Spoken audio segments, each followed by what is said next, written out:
Hi friends, welcome to sister diary. இப்போ கோதுமை மாவில் எப்படி ஹெல்த்தியாக நூடுல்ஸ் செய்யலான்னு பார்க்கலாம். அதுக்கு ஒரு பவுலில் 1.5 கப் கோதுமை மாவு, அப்புறம் ஆயில், சால்ட், டர்மரிக் பவுடரை போட்டு மிக்ஸ் பண்ணிக்கலாம். அப்புறம் தண்ணி விட்டு நல்லா பூரி மாவு கண்டிஷனுக்கு நல்லா சாஃப்டாக பிணைஞ்சு அதை ஒரு 20 மினிட்ஸ் நல்லா ஊற வைக்கலாம். ஒரு கேரட், ஒரு வெங்காயம், 2 பச்சை மிளகாவும் நல்லா வாஷ் பண்ணி எடுத்துக்கலாம். கேரட்டை இந்த மாதிரி கட் பண்ணி அதில் உள்ள தோலை நல்லா சீவிக்கோங்க.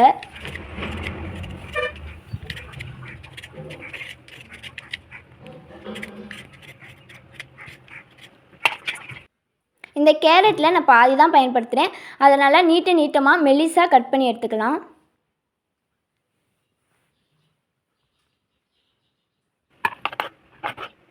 அதுக்கப்புறம் இந்த வெங்காயத்தை நல்லா மெலிசாக கட் பண்ணி எடுத்துக்கலாம்.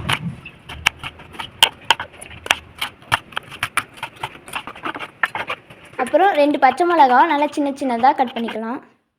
அதுக்கப்புறம் ஒரு பாத்திரத்தில் தண்ணி விட்டு அதில் சால்ட்டும் ஆயிலும் போட்டு நல்லா கொதிக்க வச்சுக்கலாம்.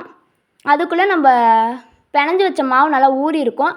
அதை நம்ம முறுக்கு குழாயில் போட்டு நல்லா புழிஞ்சுக்கலாம். அதில் இந்த நம்ம பண்ணது நல்லா கொஞ்சம் வெந்ததுக்கப்புறம் நார்மல் வாட்டரில் அதை மாற்றிடலாம். நார்மல் வாட்டரில் மாற்றி ஒரு 5 நிமிஷம் கழித்து அதை நல்லா நம்ம வடிகட்டி எடுத்துக்கலாம். அதுக்கப்புறம் கடாயில் ஆயில் விட்டு அந்த ஆயில் சூடாகட்டும். சூடானதுக்கப்புறம் நம்ம கட் பண்ணி வச்ச 2 மிளகாய், 2 பல் பூண்டை சேர்த்துக்கலாம். அப்புறம் கட் பண்ணி வச்ச வெங்காயத்தையும் ஆட் பண்ணி நல்லா வதக்கிக்கலாம். இப்போ கேரட் சேர்த்து நல்லா மிக்ஸ் பண்ணிக்கலாம்.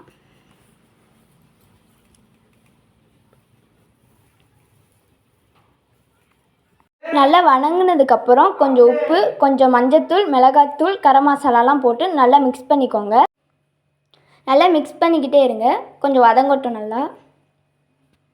இப்போ நம்ம வடிகட்டி வச்ச நூடுல்ஸையும் போட்டு நல்லா மிக்ஸ் பண்ணிக்கலாம். இப்போ நல்ல ஹெல்த்தியான டேஸ்டான நூடுல்ஸ் ரெடி ஆயிடுச்சு. ஒரு பவுலில் ட்ரான்ஸ்ஃபர் பண்ணி சர்வ் பண்ணலாம்.